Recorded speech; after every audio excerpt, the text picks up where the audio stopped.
Yo, what's poppin'? So I got two games, both important for the midseason madness tournament. First up, Philly Fusion against the Guangzhou Charge. Philly 4-6, the -3 maps. Charge 1-9 with -21. Ends up being a 3-1 for Philly. And Lijiang is a quick 2-0 for Charge. Well, not a quick 2-0, but a 2-0 for Charge. Um, I guess kind of quick. So Philly playing MN3, Zest, Belisria, Aim God, and Fixa.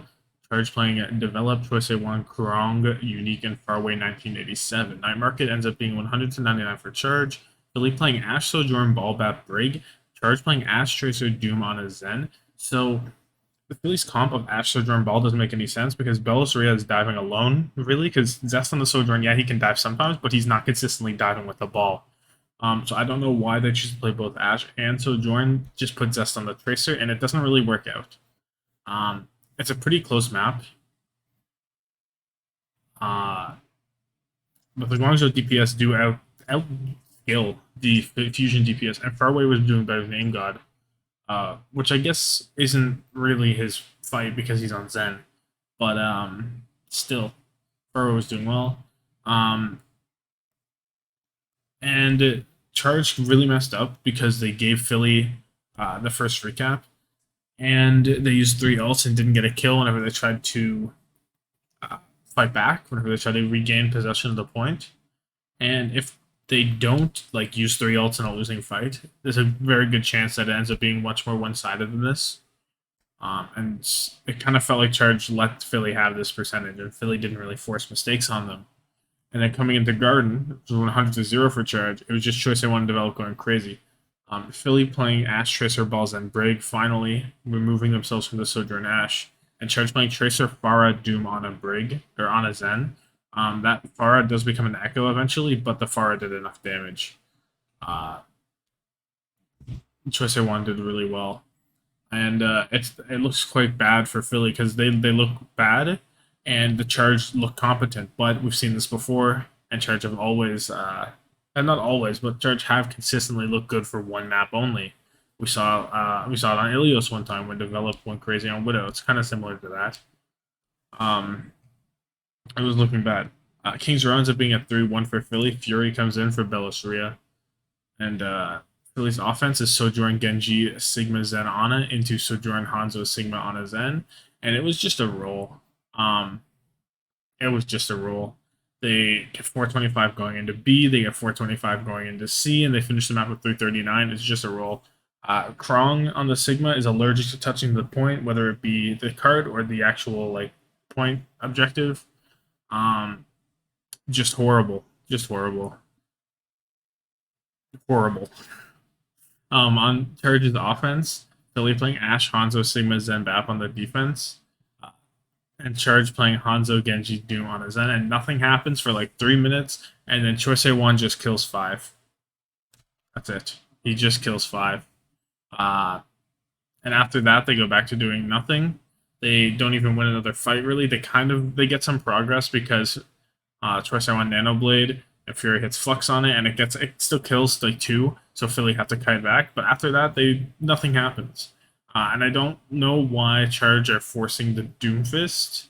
I mean, I know they forced they played the Doom up here on Lijiang and it worked, but Crown Doomfist is not inspirational. I feel like he's done literally nothing. Like the only reason they have fight wins is just off of Choice A1 alone. So just put him on Sigma, and also Develop is now playing poorly again. He played well up here on the Tracer on the Ash, but this map not there. Dorado's a 2-1 for Philly. Belisria comes back in. Philly's offense has Philly playing Sojourn, Tracer, Balls, and Ana. Charge playing Ash, Tracer, Doom, Ana, Zen again. And once again, Charge are allergic to the objective. They just are not allowed to touch it. They give a lot of free push. And Krong never really makes an early dive. Krong never really makes a dive. He really does not know how to play Doomfist on anything that isn't Koth, and even on Koth, it's questionable. Just really not there. Develop goes crazy on B on the Ash. He wins multiple fights in a row for them. But even still, Philly get cart push, and they only need to win one fight through it because they get the cart all the way through close to the bridge, right? And eventually Philly do find a pick on develop by bobbing the high ground and making him use his coach on the bob, and then they dive him, and then he dies, right? Um, so they do win there, and then they don't have a lot of time to get through C, and they have like 130, right? And Troy one ends up hunting down Bellisria, and he can't get the good touch, and then they don't touch it all. Fix almost gets it, but not quite. And Charge basically have an all right hold off of develop going crazy. On Charge's offense, it is okay for a little bit, but then it gets quite bad because they roll through A kind of. They get 450 going into B, and then develop is going crazy on the Ash, especially on B again.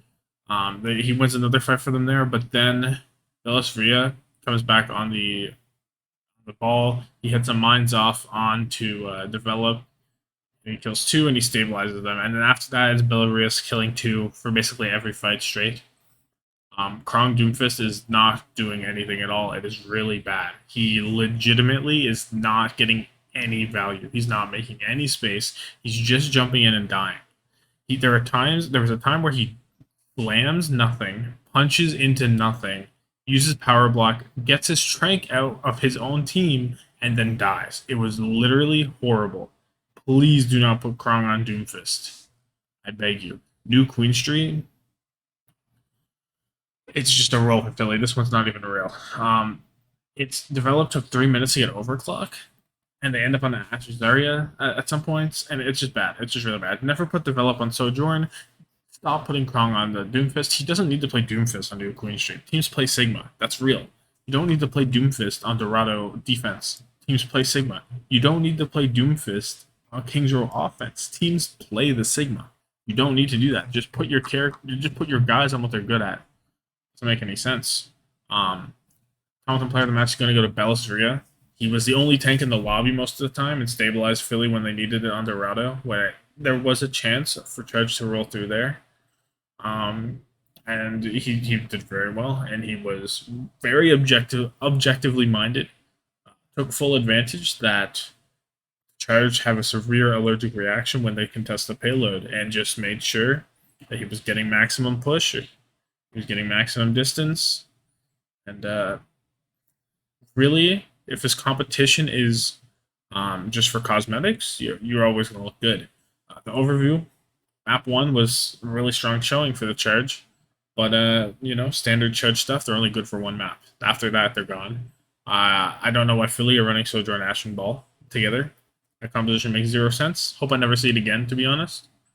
I hope I do see more Choice A1 Pharah. That was fun to watch. He only really got like 1 barrage off, right? But he killed like 3 with it and died. So that's all you can ask for.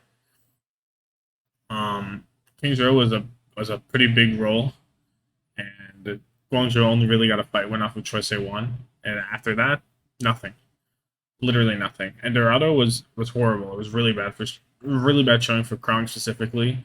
I really do think with a main tank in the lobby, or just a tank in the lobby, I'm not asking for much, just a tank. You can put in a plat tank if you want. That Develop was doing so much, and Choice A1 was there. He was there, but Develop was the star of that map. They probably get through B, and maybe they have a chance to win. But unfortunately, because there's no tank, Bellisria can just do whatever he wants, and he wins. And New Queen Street was just not real. I was just not around wiping it from my memory bank because it was horrible. Develop Sojourn is bad. Crown Doom is bad. MN3 and Zest got diff by Develop and Choice A1 at different moments, but consistently they were better. Develop looked good on Lijiang. He looked good on Dorado. That was it. Choice A1 looks good everywhere. Choice A1 does look good everywhere. He was so good. I tweeted out, actually, that if this team was average, if this was like a mid-table team, Choice A1 would be in MVP discussions. But because this team is so bad around him, it's really not viable to put him in. But he has really been performing so well at such a high level for this team. But yeah, it's really weird that the team made the Charge play 4v5. I don't know why they would nerf the team like that. So, moving on to the Chengdu Hunters, 5-5 with the +2, and Shanghai Dragons 7-3 with the +4. Chengdu needed to win this game and their next game to get a spot in the mid-season Madness tournament. Fortunately, they lose 3-1 to Shanghai. It was a close. It was a pretty close 3-1. I would say Shanghai looked better, but it was a pretty close one. Ilios is a 2-1 for Shanghai. Chengdu playing Jinmu, Leave, Gaga, Monk, Misha. Shanghai playing Lit, Fleta, Fate, Izayaki, Li Jaegon. There was no substitutions for the entire thing. Ruins is 100-0 for Shanghai, so not a great look for whenever I just said it is close. Ilios is probably the most one-sided map. Um, Shanghai just looked dominant here. They're playing very proactively. They're setting the tempo. They're not giving Chengdu any room. They're basically spawn camping them at times. Jinmu on the Sombra, it doesn't look great, but it's not really the reason they're losing. He can't really do much about it. Just Shanghai dominance. Ruins was going to be more of the same. Chengdu do get a good pick on Fate just to get the first cap and then bring it to 88% off of it. But once Shanghai get the cap, it looks like they're just going to take it. But then Li Jaegon and the rest of the team just walk into their spawn and kind of overextend and lose, and then they just lose. Um, yeah, but that 88% initially that Chengdu got, it was really just like one fight. It felt like because they got it, and then there was a lot of some staggers going on, and it kind of seemed like one fight. But yeah, that was just Shanghai having the ego basically. They're like, oh, this is gonna be easy. Well is right back to form, right? They're setting the tempo. They will bend. They do get close to losing some fights, but they never actually do. It did feel like a pretty scrappy map. The fights were very long, but that's kind of what Shanghai wants when they're in the lead anyway. And like it wasn't a bad scrappy, but the fights were not like dive done. Midtown is a 1-0 for Chengdu. This is where it starts to get close. Shanghai's offense. We have Chengdu playing Tracer, Sojourn, Winston's, and Ana. Shanghai playing Sojourn, Tracer, Balls, and Brig. And Shanghai were really struggling to find picks or any way to gain any sort of purchase onto the point. Eventually, Lips pops off, and he helps them get to the point and get control. But Monk recontests with Transcendence, and then Leaf comes out, and he just kills 5 with Overclock, and then Chengdu just hold. If Lip doesn't just kill 5, literally kill 5, who knows what happens there? Maybe it goes to a Shanghai map, maybe it's a 3-0, but the Lip comes out and he does the most. On Chengdu's offense, they're playing Genji, Sojourn, Winston, and Ana. Shanghai playing Sojourn, Tracer, Balls, and Brig. And their game plan seems to be just get ults and win. Jinmu goes deep with a blade, and he doesn't actually get nano. He gets a little overambitious, maybe, where he saw an opening or something. He does kill both supports, but he dies to Lip, who's coming out of spawn. But the next fight, Nano, Jinmu, and Leave does enough to win out, and it's all good. So, pretty good for Chengdu here. It was again close, but neither team really had a great idea of how to handle the offense. It felt like, but Leave definitely knows how to handle the defense. Dorado is a 3-2 for Chengdu. No, that's not true. That is not true. My apologies. Dorado's a 3-2 for Shanghai. Shanghai's offense. Chengdu is playing Tracer, Ash, Balls, and Brig. Shanghai playing Ash, Tracer, Winston on a Brig. And Shanghai, it takes a bit to make it through A. They head into B with 340, which isn't bad. But they come very close to being full held on B. Just a lot of just great team play from Chengdu. It's a very scrappy overtime fight on B that lasts a long time. And there's a bunch of 1v1s going on. There's a bunch of 2v2s going on. At one point, it's Jinmu Gaga versus Fleta Fate on the point, and then Fleta dies, so it's just Jinmu Gaga. But Fate lives long enough for Shanghai to get back, and then he also uses mines, and he kind of boops off Chengdu in the head in the C with 130. But Chengdu had a lot of people there, so I feel like Chengdu definitely shouldn't have been C9 there. Something happened. I don't know. You have to I know there's mines, but you have a break, so you can kill those mines pretty easily. I definitely think that they maybe shouldn't have been forced off the point, and they had a good chance of winning that fight if they stayed on, but who knows. And then Shanghai just take that momentum and finish the map out after getting through B in overtime. On Chengdu's offense, Shanghai playing Ash, Tracer, Ball on a Zen. Chengdu playing Genji, Widow, Winston on a Brig. The Widow quickly turns into a Sojourn. Interesting that both teams opt for the Winston on the offense and the Ball on the defense. It does make a lot of sense because I think Ball is very good on the defense on Dorado.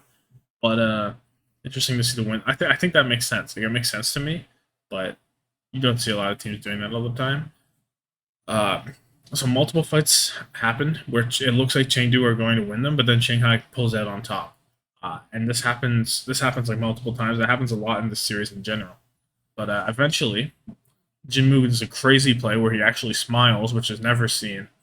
He killed two of them in a 1v2 at 15 HP and lives and gets them through, and then he kills another three right away after the cap through, even though Shanghai killed both supports on their dive. So Chengdu have 245 entering B, and they kind of roll through B and then have 240 entering C. It took them like a minute and 35 to get through all of B, so just a roll. But the difference here is Shanghai have like the high ground, right?